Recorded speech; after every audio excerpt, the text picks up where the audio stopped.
The broadcast is now starting. All attendees are in listen-only mode. Welcome to this webinar on how to use Dorico, Steinberg's new notation software delivered by the ISM Trust. My name's Daniel Spreadbury and I'm Dorico's product manager from Steinberg, and I'm very pleased to be here today to talk to you about our new scoring program. Before we begin, a few technical points. You can't see me, but you should be able to hear me. And you should be able to see my screen, which is showing the Dorico software. It's got some piano music up on it at the moment. You should also be able to hear me, as I say, but I can't hear you. So if you have any questions, please type them into the questions box, and I'll answer as many as I can at the end of the presentation. This webinar is being recorded, and it will be available to view shortly on the ISM's website at www.ism.org/webinars. So I'm going to get started, and I hope that you'll be able to hear everything that I say as we go along. So as you can see, Dorico's up on the screen. Dorico is professional score writing software. It's designed to do the same sort of job as programs like Sibelius and Finale, and in fact, both myself and lots of other members of the team who are working on Dorico now used to work on Sibelius for a long time. I started working on Sibelius when I was just out of college after finishing my music degree, best part of 20 years ago now. And we've been working with Steinberg for the last nearly 5 years to build a brand new scoring program to really, hopefully, we hope, surpass and eventually replace Sibelius and Finale. And we came to it with some very clear goals in mind. Firstly, we wanted to make sure that the music would look beautiful.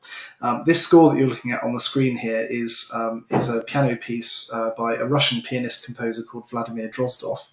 And the Drozdov Society, which has been set up, are engraving all of his works, and they're using Dorico, and the book containing all of these piano pieces will be published later in the year in Australia.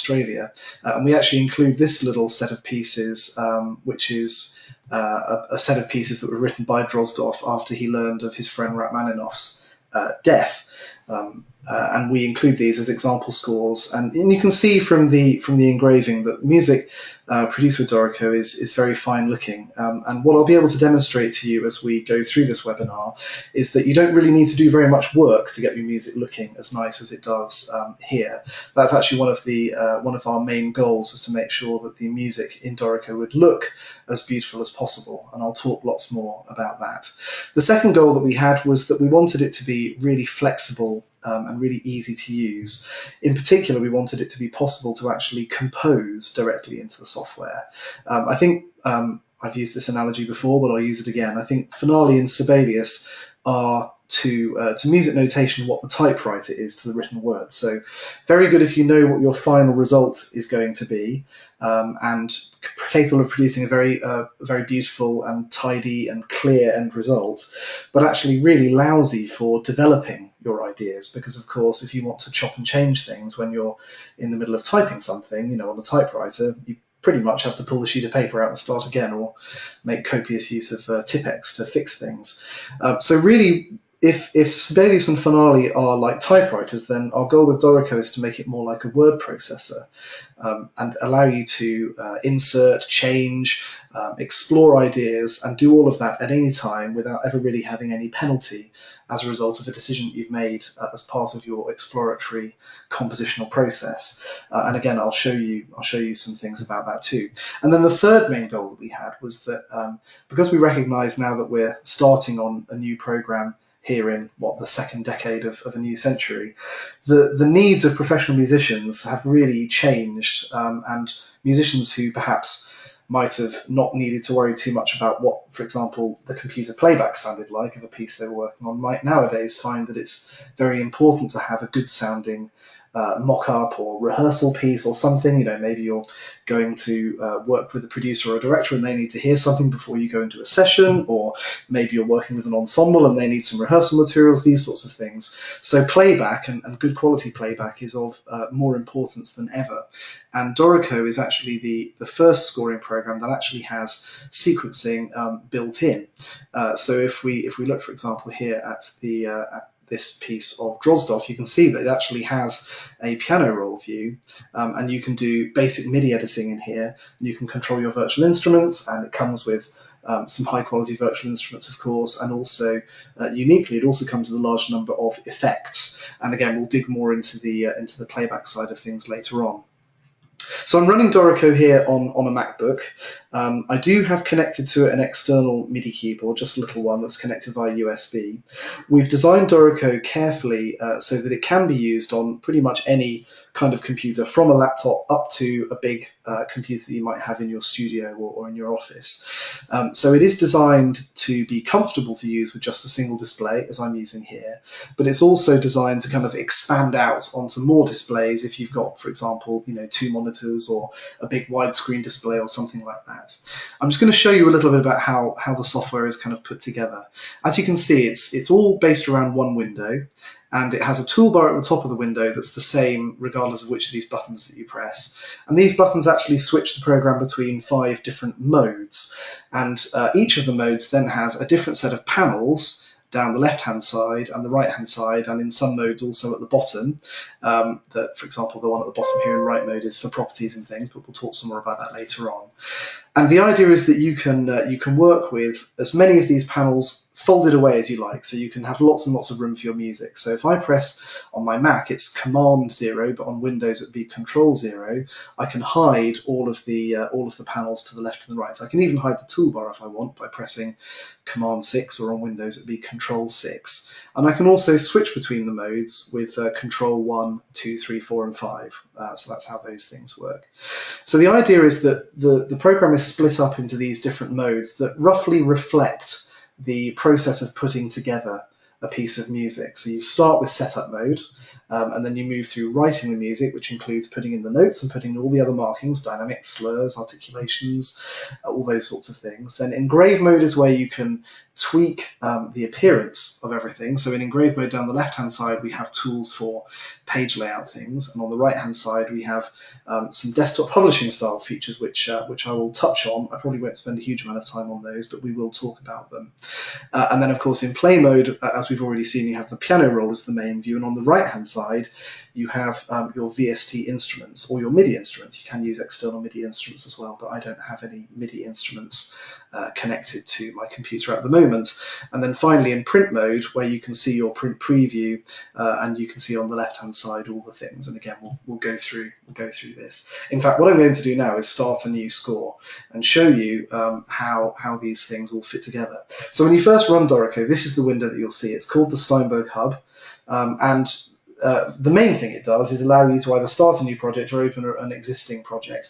But I do just want to draw a quick bit of attention to some of the other things that are in here, because it's easy to ignore them. Firstly, on the left-hand side, is this news and tutorials panel.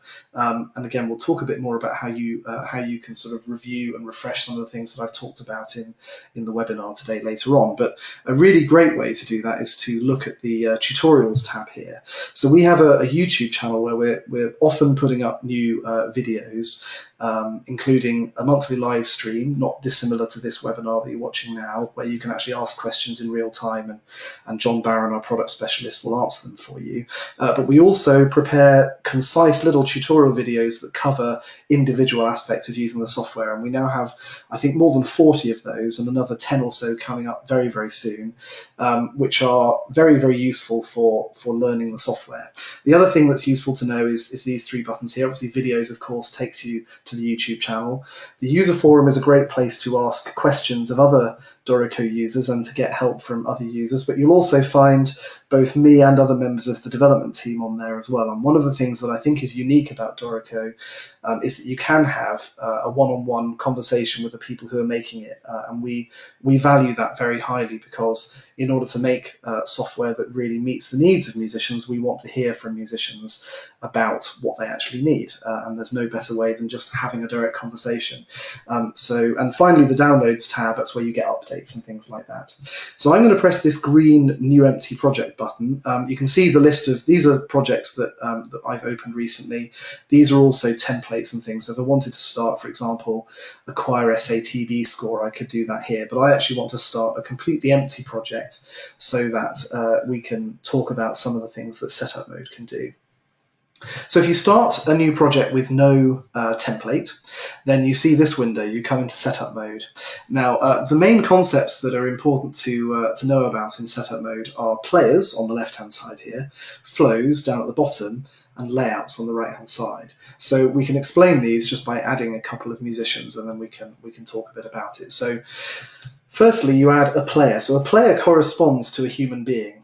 One of the things that is different about Dorico is that we try to model what you actually do when you're preparing music for live performance and make the software think about that rather than just about having a bunch of staves laid out on a page. So, and this has all sorts of nice flexible things that you can do as a result. So let's say that we want to have a flautist. So I add a player and then I type the name of the instrument I want to add.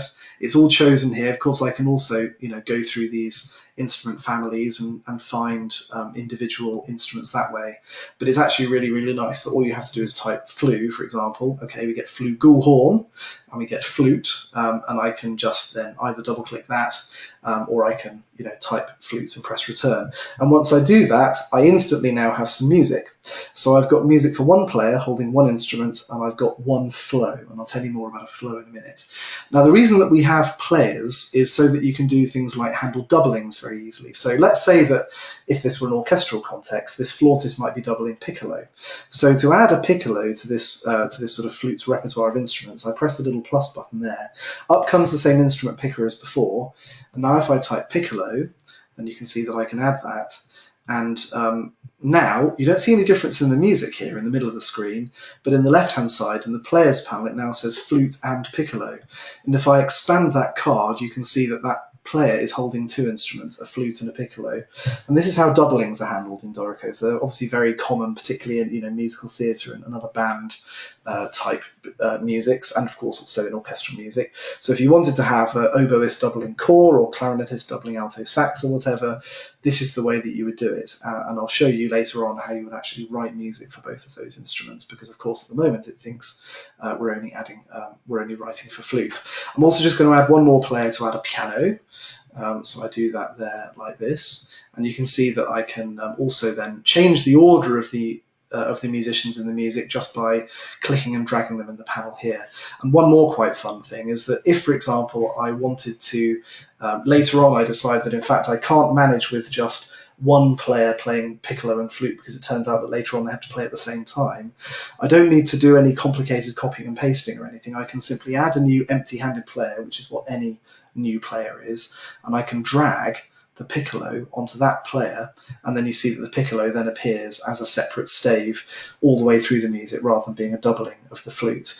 We're working on all sorts of clever things at the moment to do with, for example, how percussion is handled, and an update coming later in the autumn will allow you to do all sorts of very clever things with managing percussionists on the stage, for example, because you might not know until you get to sort of the first rehearsal exactly which of your percussion is going to be playing which instruments. And so being able to distribute percussion instruments very flexibly between players so that they end up in the individual parts in the way that you would expect is a really powerful feature that having players allows you to do.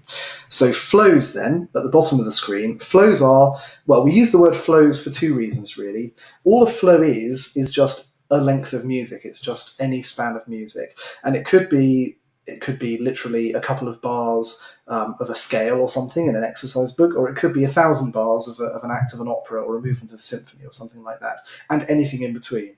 And so the reason that we chose the word flows rather than saying song or piece or movement or whatever is that flow is a nicely ambiguous term in that it doesn't suggest any particular scope or idiom of music or whatever else. The second reason we chose the word flow is that actually the way that Dorico's page layout works, and as I mentioned earlier on, it has a full desktop publishing style page layout engine in the program. The way the page layout works, that actually there are frames like text frames in a desktop publisher that the music is flowed into, and so that's another reason why we use the word flow. Now, one of the real advantages of having flows is that it's really, really easy to have multiple pieces of music inside the same project. So I've just zoomed out here a bit to show you what happens when I press this plus button down here to add a new movement. So now, as you can see, I have two flows. And this again is such a simple thing, but it's surprisingly complicated in existing scoring programs to have multiple either related or indeed unrelated bits of music within the same file. because both Finale and Sibelius, and indeed most other scoring programs, when you create a project, they just assume that it's going to be one continuous piece of music rather than lots of different bits of music. And of course, most things, whether it's a sonata or a symphony or a musical or whatever, they are actually divided up into different movements. So being able to actually create those, and then, for example, I could make flow 2 appear before flow 1 by just dragging them around. So it gives you very powerful project management features that are just not present in other programs. The other thing that's really nice about flows is that the instrumentation in each flow can be completely independent. So let's imagine for a moment that flow 2, which I've now put at the beginning, and let's just change its name for a moment. Let's say this is Allegro. And let's say that what we originally had as flow 1 is now Andante, and we imagine that's a slow movement. And let's imagine, for whatever reason, the piccolo isn't going to play in the slow movement. So at the moment, as you can probably see, here's our Allegro, and that has our piano and our 2 wind players. And there's the Andante, also with our piano and our 2 wind players. So I can click the Andante thing down here. That selects that flow. And then you can see that the panels on the left and the right, they now change appearance slightly.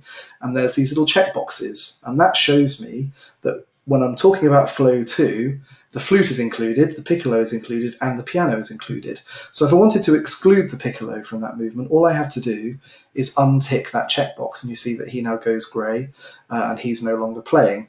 And the piccolo stave disappears from that movement. So this is really, really powerful. It means that you can have as many different individual pieces of music in your project as you like, and they can have either the same instrumentation or totally independent instrumentation, or sort of overlapping instrumentation to some degree. So for example, we could also, let's add, say, I don't know, a cor anglais, for example, and that cor anglais by default is going to be in both flows. But I might, for example, now choose to remove the cor anglais from the first flow. So now the first flow is for flute, pick, and piano, and the second one is for flute, cor, and piano.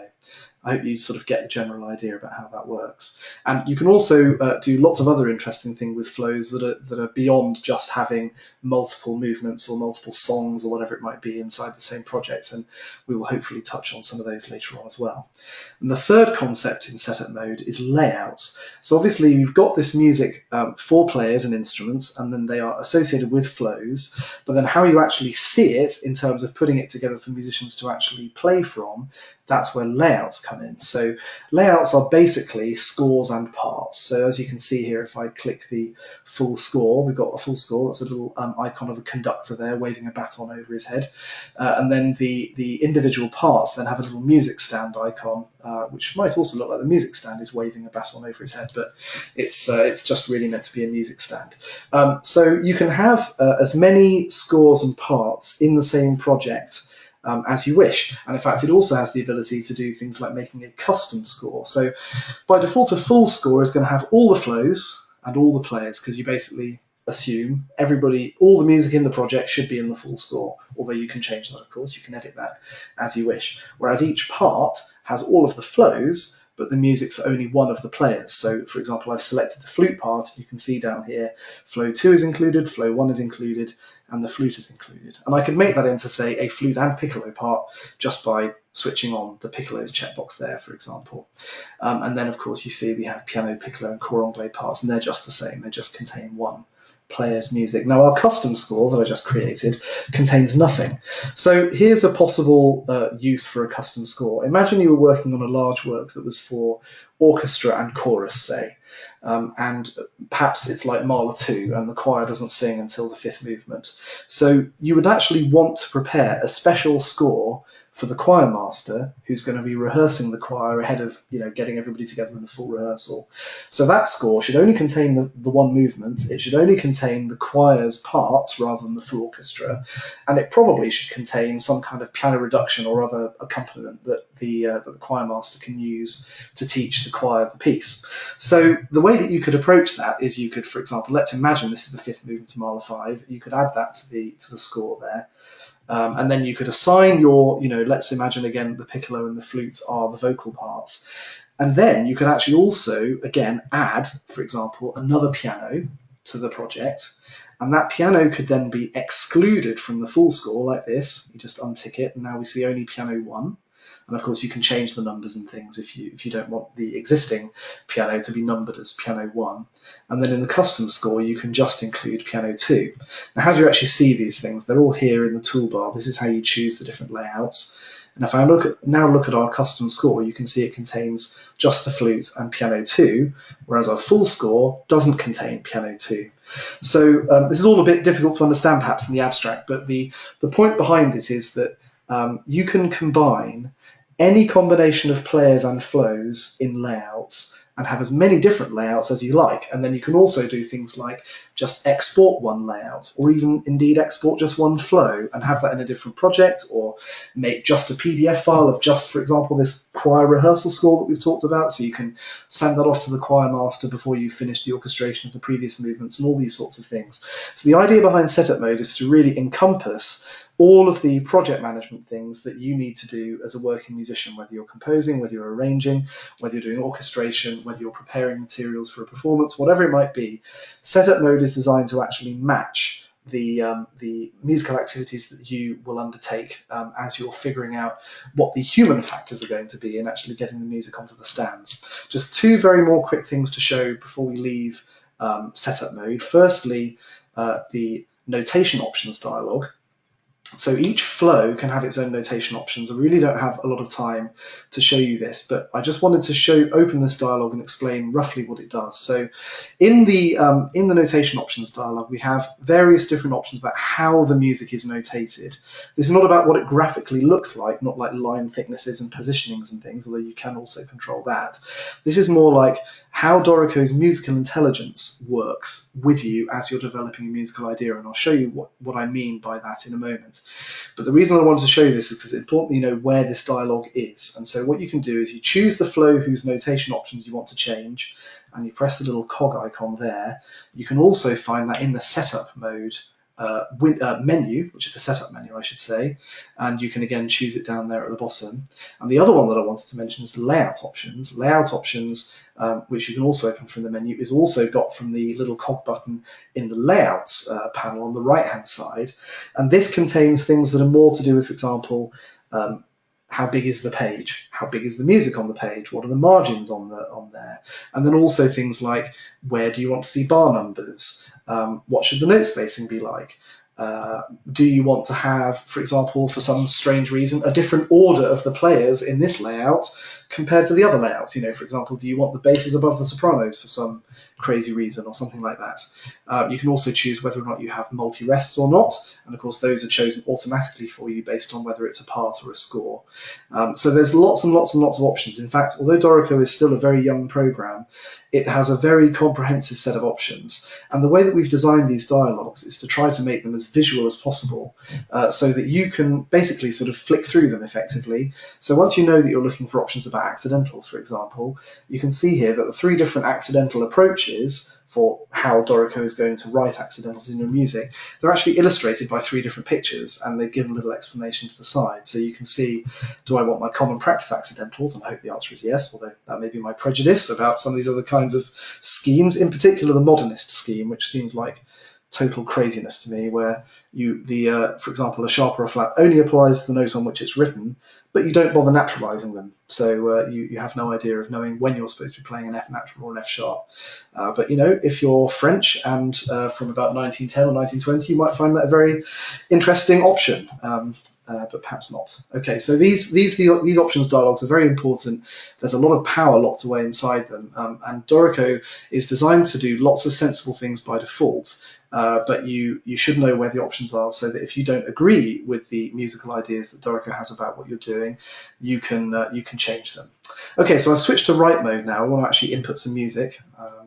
So I've zoomed in a bit, so hopefully you can see. So to start inputting music, all you have to do is either select a rest and type Shift-N for notes, or you can also just double-click. That's another way of doing it.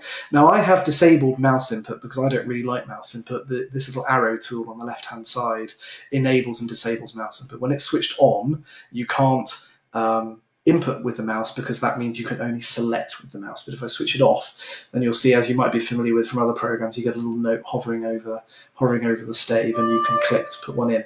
But I'm going to turn that off because I think that using the mouse is actually very inefficient, and you should try to learn either alphabetic input using your computer keyboard, or even better, use step input using a MIDI keyboard, because you will fly through your note input if you learn one of these methods. So, as I say, I have got a MIDI keyboard attached to my computer, so I'm just going to play a few more notes.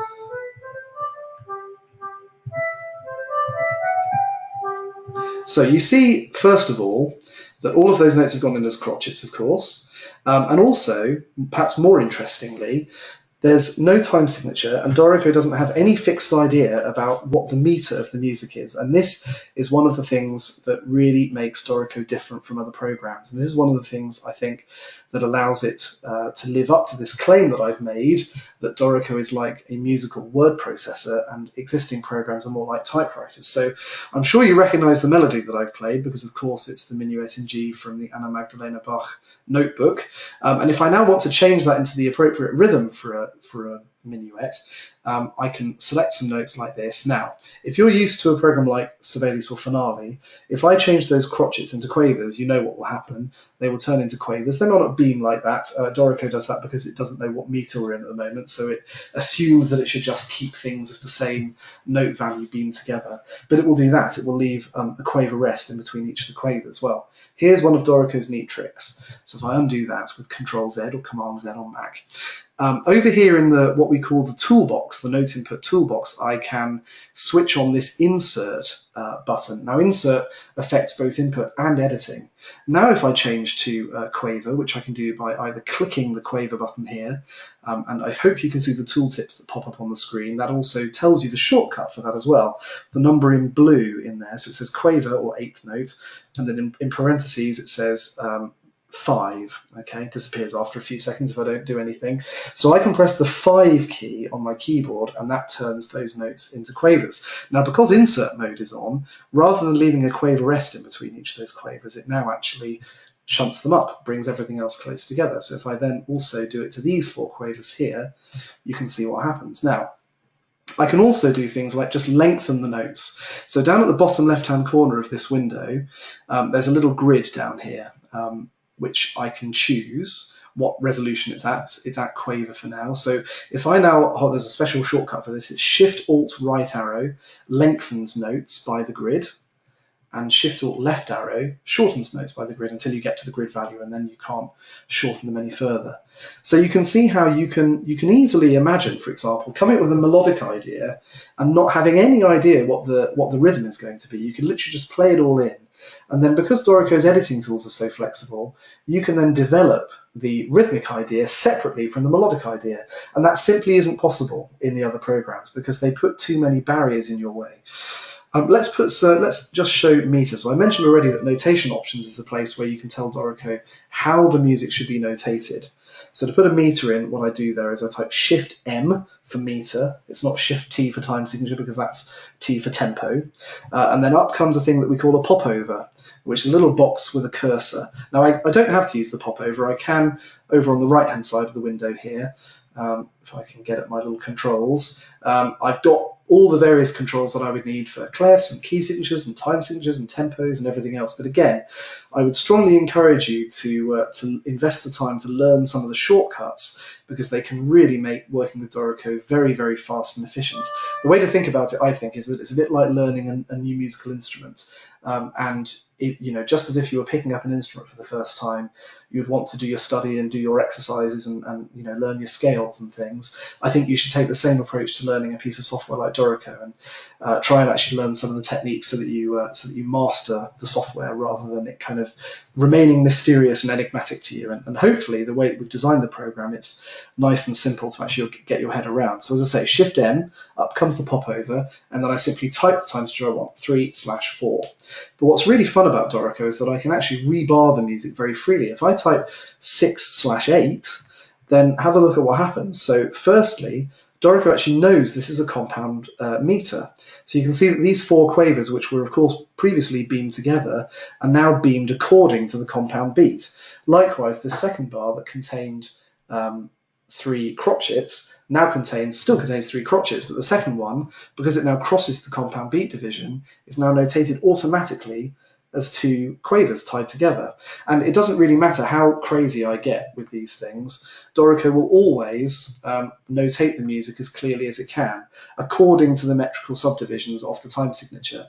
And this is where that notation options dialog comes in very handy, because if it turns out that you disagree with Dorico's decisions about how notes should be grouped in particular time signatures and how syncopation should be handled and when it should be dotted and when it shouldn't and so on, that dialog allows you to influence all of those things. So let's also just show off insert mode a little more. So when I double click and insert mode is on, you see the caret now has these little chevrons at the top and the bottom, just like an insertion point in a word processor does. So if I now insert a tuplet here, for example, the shortcut for tuplet is semicolon, which is a little bit confusing, but the reason we chose that is because the shortcut to stop a tuplet is colon, and on a British English and American English keyboard, those 2 symbols are on the same key. And the colon is useful because, of course, a tuplet is a ratio. It's 3 in the time of 2 or whatever it might be. And normally in maths and indeed in tuplets, the way that we represent the separator between those ratios is using a colon. So that's why we chose that key. So up comes the popover when I press semicolon. And then I can type, for example, 3 in the time of 2. And I've got quavers chosen as the unit over here because that's what's selected in the panel, and then in it goes. And then if I want to fill up that quaver triplet, and here's another, just a nice little thing that Dorico can do that other programs can't do. If you created that in Sibelius, you'd already have 1 quaver in that tuplet, and if you wanted to then start with a crotchet, you'd have to edit that quaver and so on. But in Dorico, you can just now choose a crotchet, which is 6, and then press the key and then type the quaver, and there we go. Now actually Dorico will make these tuplets sticky, so if I carry on typing, it will actually add more tuplets. So that's why we have colon to stop. That tells Dorico that I don't want any more tuplets, and the little tuplet light over here goes off. Okay. Now let's go back here and insert some music. Now hold on to your hats because things are about to get crazy. If I now insert some semiquavers, now you might think, well, scoring programs can't do that, but of course Dorico is not like other scoring programs, it can. What it's now done is it's shifted that triplet over by a semiquaver, which means that we've now got 9 in the time of 8 demi-semiquavers on the left-hand side of the bar line, and 3 in the time of 2 demi-semiquavers on the right-hand side of the bar line. And of course you should probably never give your musicians anything like this to play. Now we've got 3 in the time of 2 semis on the left and 3 in the time of 2 semis on the right. Now we've got the reverse, 3 in the time of 2 demis on the left and 9 in the time of 8 demis on the right, and then eventually it all goes back to normal again. So I only do this to illustrate, again, this idea that, I think it was Stravinsky who talked about the tyranny of the bar line. Dorico, I think, is the first scoring program that really overcomes and breaks the tyranny of the bar line. And the reason that it can do this is because of the way it thinks about music. Dorico doesn't think about music in terms of bars as containers and notes as objects within those bars, which is how other scoring programs tend to think, because that happens to be a convenient way to model music for programming purposes. Dorico instead thinks about music the way that we experience it. It's as streams of notes in time. We don't necessarily perceive bar lines. They don't occupy space in time, as it were. They're just useful divisions to help us keep our place in the music. So Dorico doesn't give bar lines special treatment. They're just things that it draws from time to time. And so the way that Dorico works is basically whenever you input a note, for example, you might say, okay, I'm going to input a crotchet. If I delete, for example, that 1 semiquaver, and then say I'm going to input a crotchet, if I was in Sibelius or Finale, I would expect to see a crotchet when I press D or play D or whatever. But in Dorico, it doesn't notate it that way. It notates it instead as a semiquaver tied to a dotted quaver. And the reason that it does that is because it's enforcing the metrical structure of the bar. So the way to think about note input in Dorico is that it's actually more like inputting the way the music sounds rather than the way the music is notated. And that might feel a little scary, as if you're having to give up too much of your control to the program. But because the program actually does do what the rules of music theory and the conventions of music theory say you should do, actually, if you just trust the program to do it for you, then actually it's a huge time saver. And as I say, if you don't like it, there are ways both to override it on an individual basis and also, crucially, ways to influence its behavior globally. The other thing that's quite nice about Dorico is you don't need to input rests anymore. I'm just going to have a sip of water, excuse me. Because the way that it thinks about music is just about streams of notes in time. So if I, for example, play a quaver here, or perhaps I might want that up an octave, so I can do that with Command Option Up Arrow or Control Option Up Arrow, sorry, Control Alt Up Arrow on Windows. So now, of course, it's padded that bar with rest for me, which is what you'd expect it to do. But what's also nice is because you can just move with the arrow keys the input caret to anywhere you like, and you see it's got a little ruler above the bar that shows you where you are. That's now the sort of to and of that 3/4 bar. And if I now press a note on the keyboard, oh, I actually managed to press 2 notes on the keyboard, and again, let's move up an octave. You can see how it basically fills the rest of the bar with rests automatically. So you don't need to worry again about, and it's just as clever about choosing what the durations of the rest should be as it is choosing the durations of the notes. So it's really, really very, very fast and flexible. I'm just going to do a rapid accelerando here because I've taken too long telling you about these things and will never cover the other things I want to cover. So let's just do a few other quick notations. So how do you add a slur?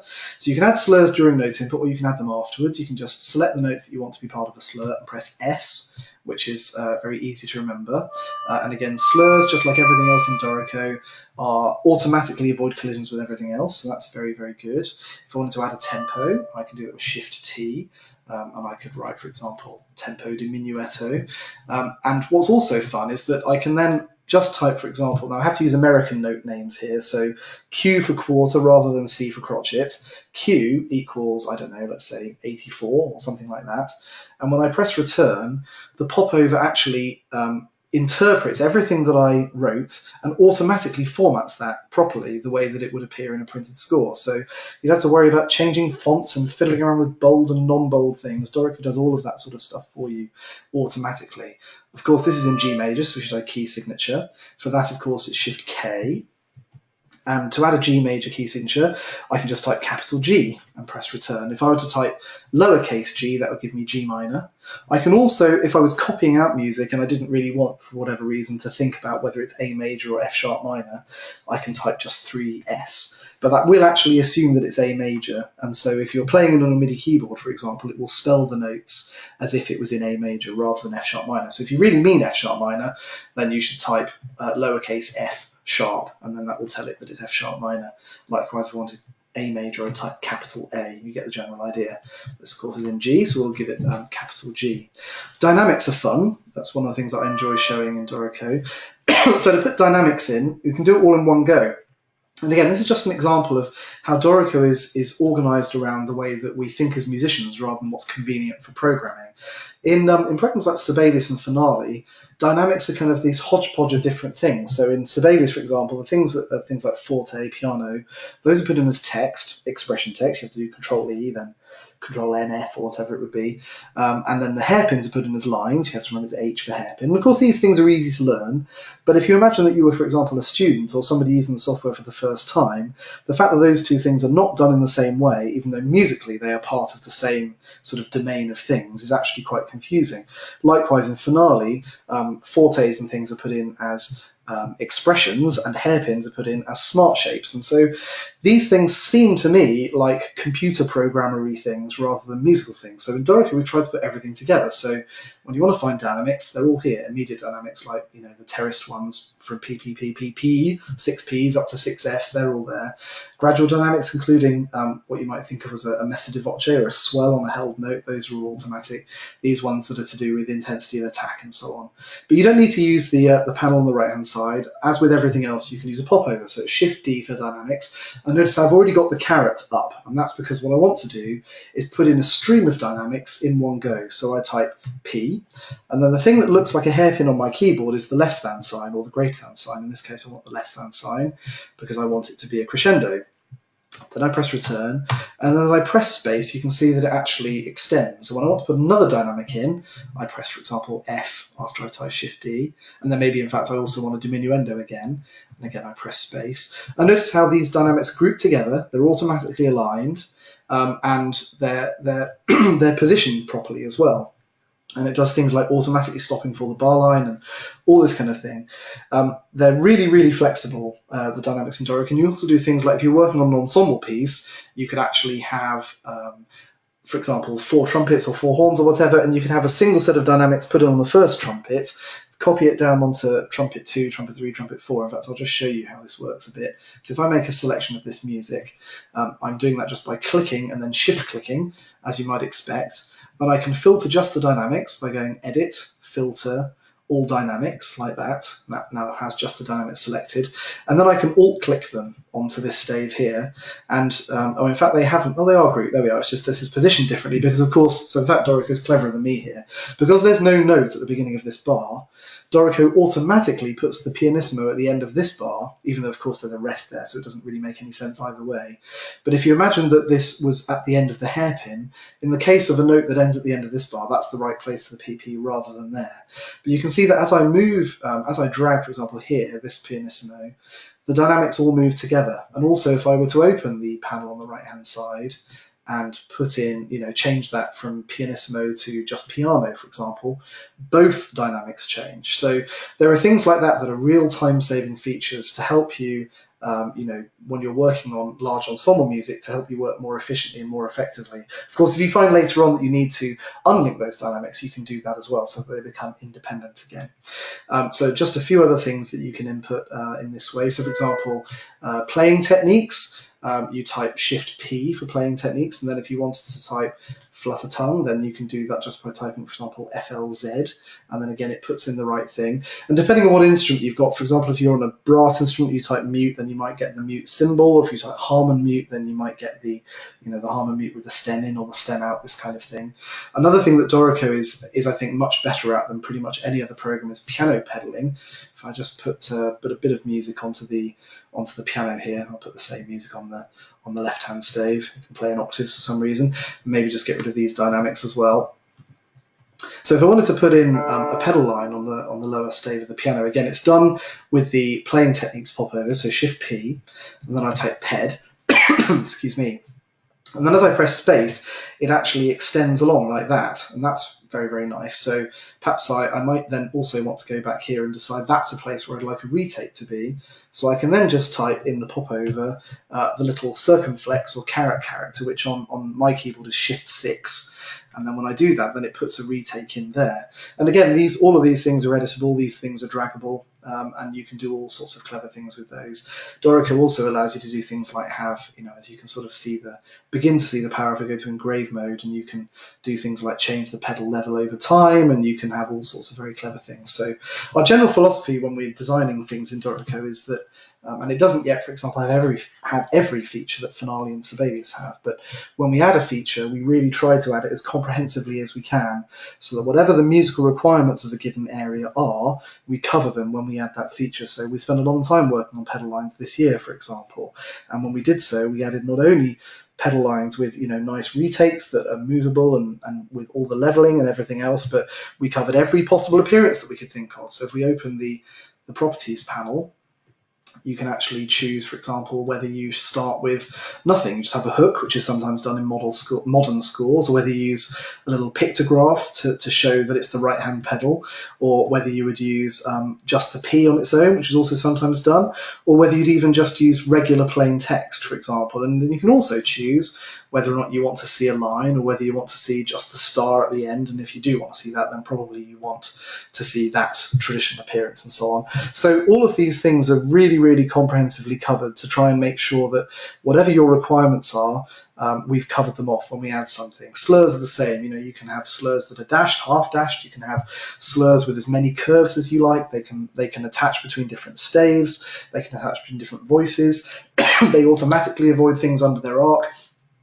So we really try to comprehensively address these requirements so that Dorico is a complete tool for working with all of these music notations. Also, just one thing to notice, how the dynamics are automatically centered between the staves of the piano, and as I move notes lower and higher on the piano, it actually moves the staves further apart. So other scoring programs might have some kind of collision avoidance that avoids things bumping into each other, but Dorico actually has comprehensive collision avoidance that even avoids staves and system from bumping into each other as well, which is very powerful.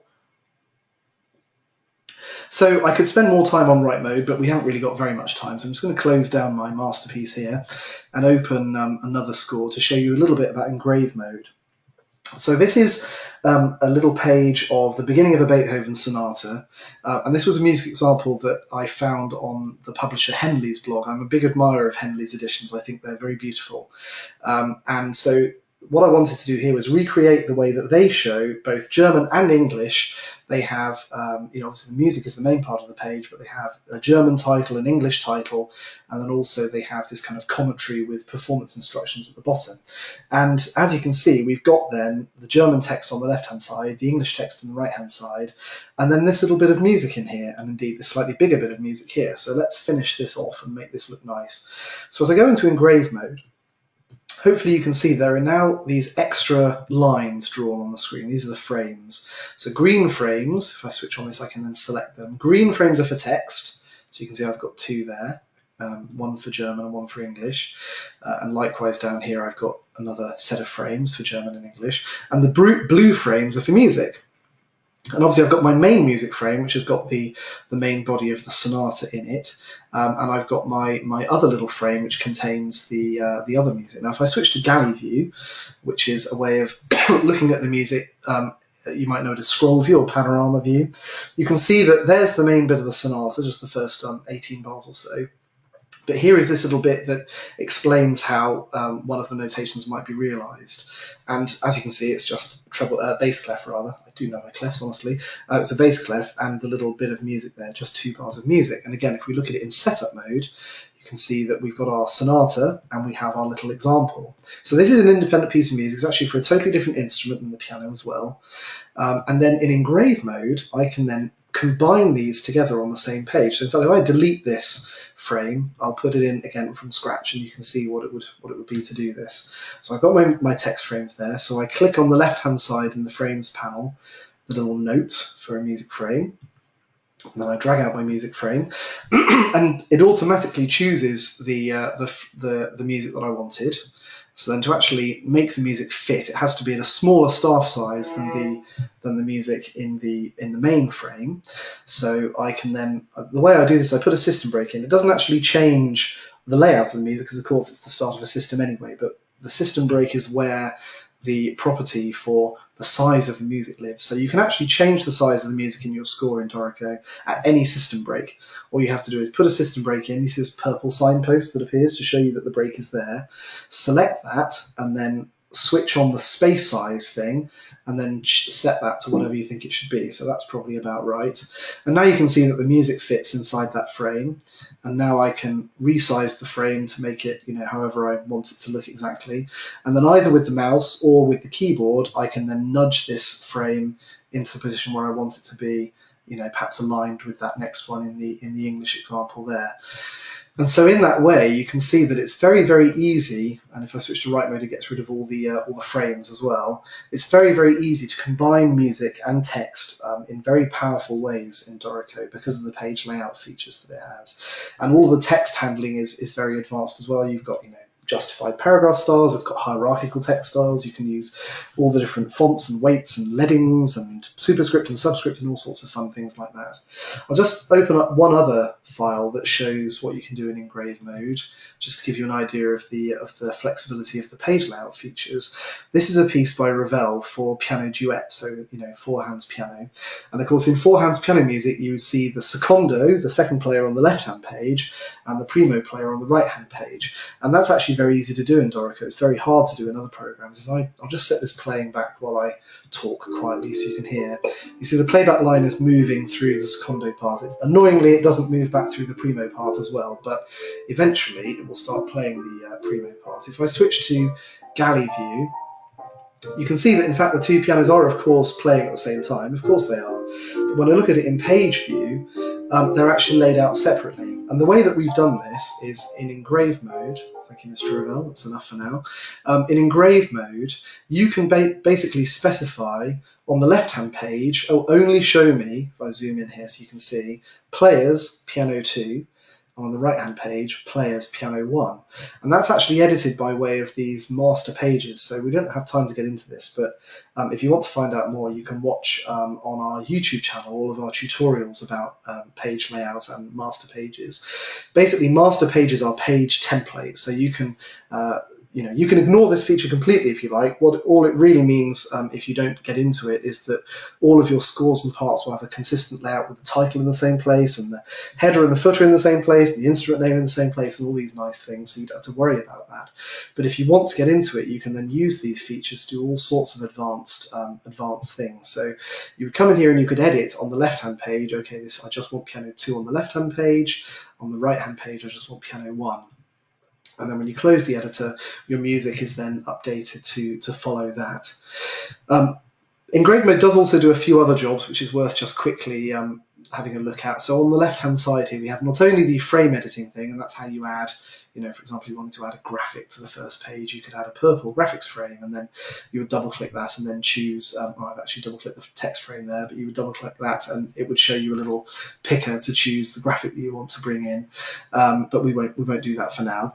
You can also edit the staff spacing. So as I said, Dorico does this automatically anyway, but if you really decide that you want to start messing about with the layout of the individual staves on the page, this is how you do it. And again, all of these things have keyboard shortcuts. So, and the nice thing about this is that it's designed to be as kind of independently controllable as possible. So you can do things like concertina, the other staves down on the page, to leave a big gap. But by default, when you move a stave or a system, it just moves it independent of the others, which makes fine-tuning the layout very easy to do. And also, the really nice thing about it is because it colours this thing in red to show that I've moved it, you can actually see what you've edited and what Dorico has done automatically. So if I decided that I did like, for example, one edit somewhere on the page, but I didn't like this edit, all I have to do is, rather than resetting everything and losing all of my work, I can just delete that one adjustment and everything else stays as it was, which is it's very powerful. The same philosophy is also into our note spacing. So again, Dorico's note spacing, its rhythmic spacing, is impeccable, and is one of the reasons why music printed with Dorico looks much more like original, traditionally hand-engraved music than it does in any other program.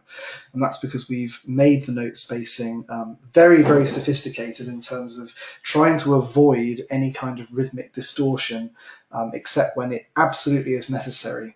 But if you do decide that you want to interfere with Dorico's note spacing, then you can switch on the note spacing button, and then again, you can see here that as you move things around, only the thing that you've changed actually updates. And again, you can remove those edits selectively.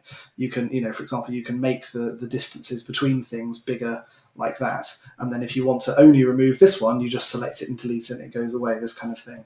So it's very, very powerful for these sorts of adjustments as well. So we're rapidly running out of time, so I just want to show a couple more things while we're here. So, for example, let's look at parts, because that's obviously a very important part of preparing materials for performance. So here's a short cinema-style cue, like a little film cue, written for a little chamber orchestra. Again, I'll just play you a little flavour of this. It's sort of a light-hearted pizzicato comedy-type cue.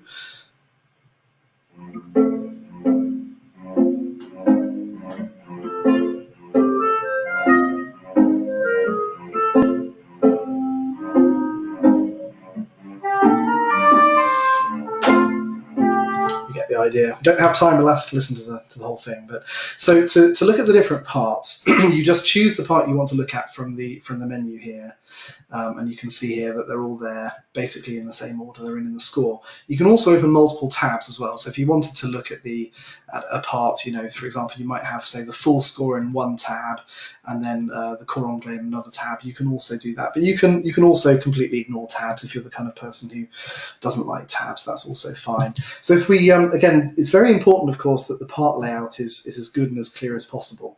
And apart from putting a couple of system breaks in these parts, I've done nothing to change their formatting. So here, for example, we might want to have a different number of bars in these last couple of systems. So again, I might just, for example, put a system break in there to just even out that last system. But otherwise, you can see that parts are very clear, and you do need to do almost no work to actually make your parts look good as you're working. One other thing to mention very quickly is lyrics. Of course, I haven't shown you anything with lyrics, but let me just quickly open the example that I actually did on the blog recently, on the Making Notes blog, which is another place you can look for interesting information about Dorico. But for example, this is a piece of church music, a set of preces and responses as used in choral evensong. And this, of course, has both lyrics and all sorts of fun layout things as well. And if you're interested in finding out how this is put together, there is a step-by-step tutorial on the Making Notes blog. I'm sure if you Google Dorico Making Notes responses, it'll come right to the top of the list. But as you can see, Dorico handles lyrics very nicely.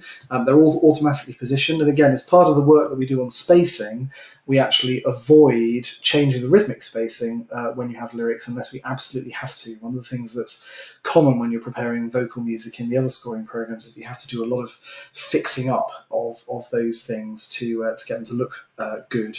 And then very quickly also chord symbols, which are a very important thing. I'm just going to ruin this piece of Tudor music by adding some chord symbols to it.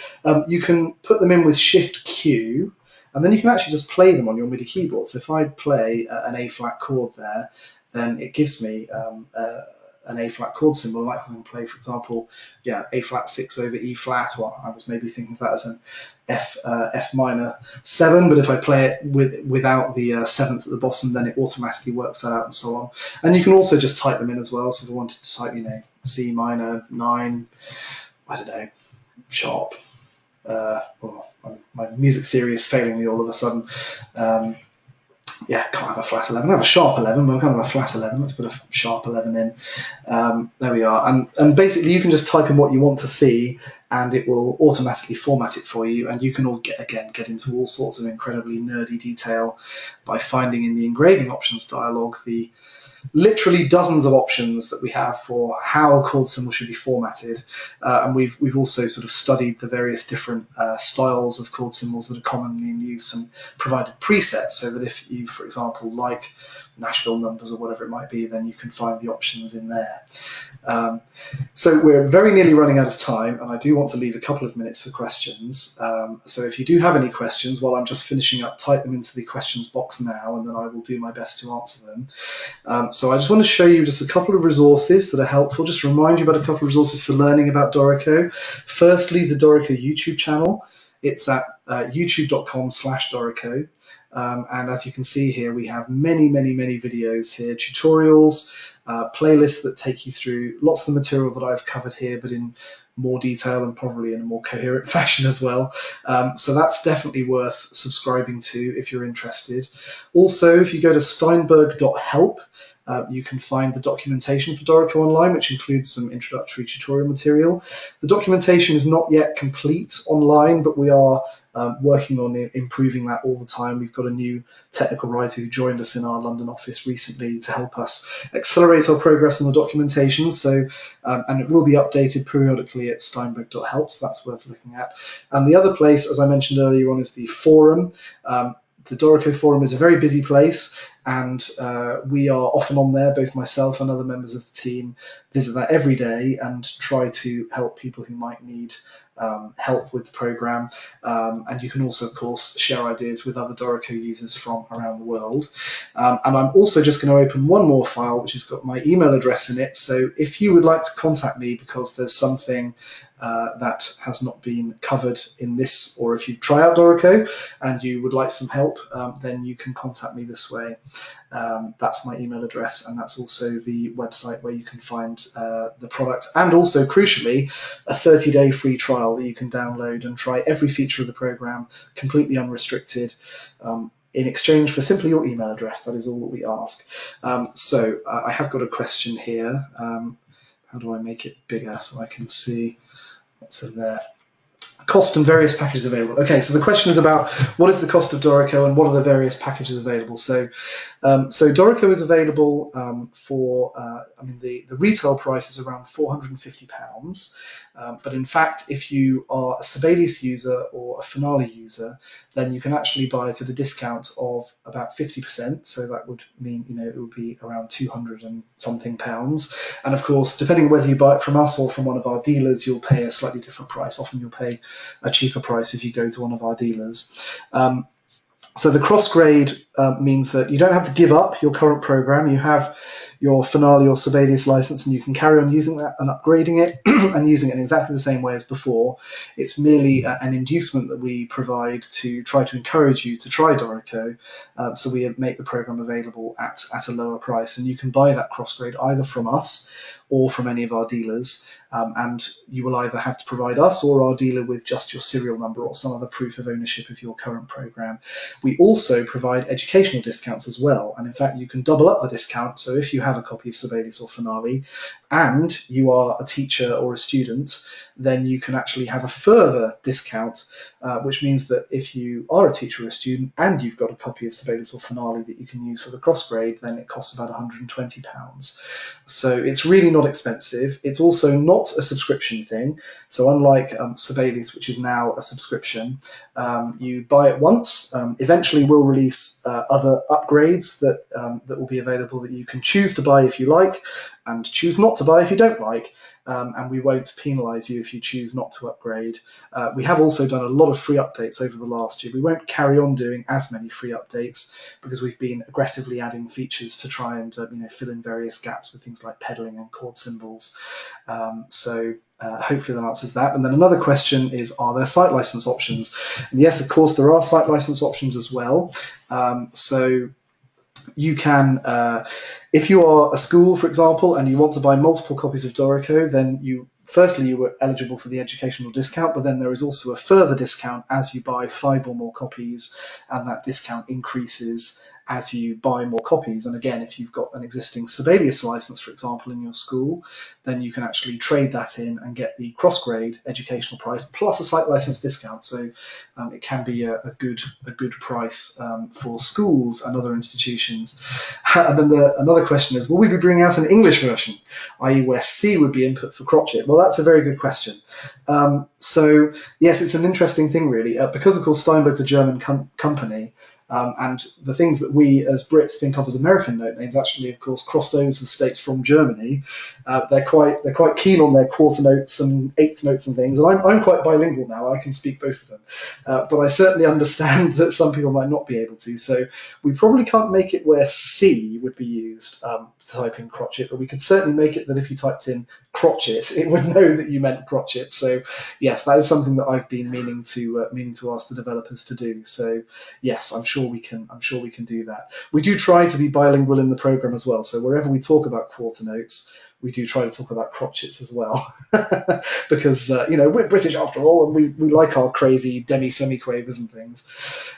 So I think we're pretty much at the top of the hour now. So unless there are any further questions, then we'll end the webinar here. Just a reminder that the webinar will be available to watch again shortly at ism.org/webinars. And you can certainly, I do encourage you to download the trial version of Dorico and give it a try. Oh, and one more question before we finish. If we make a change in a part, does it update the score? Yes, absolutely. All the scores and the parts are all completely linked together and live together in the same project, but hopefully in a way that you don't find hindering to the actual work you need to do. So, for example, if you need, because you're in a transposing instrument that would normally be in lots of flats or whatever, and you need to spell a note differently for that player than it's shown in the score, you can do that independently and things like that. So, yes, hopefully it has all the benefits of linking the score and the parts together, as you might be experienced from Sibelius and Finale and so on, but with none of their drawbacks. That's the plan anyway. We don't even have a part extraction feature, so we actually make sure that it does these things. Oh, one more question. Oops, let me see if I can see the end of this. How do I see it? Right. Didn't see barbershop quartets in the templates. Are the templates easy to create? So, well, actually, at the moment, we don't have a way for you to create a template in the way that will show up in the hub, but it's very easy to create a sort of lead, tenor, baritone, bass score with no music in it, and then just save it as a template to use and just start your new projects from that. And we will certainly in the future make it easy to add your own templates, basically sort of export a template from a project that you've already done so that it's available as a choice in the future. Right, thank you very much everybody for listening, and hope you've enjoyed it and that you will give Dorico a try. And if you have any more questions and want to catch up with us afterwards, please don't hesitate to get in touch. Thank you very much. Bye-bye.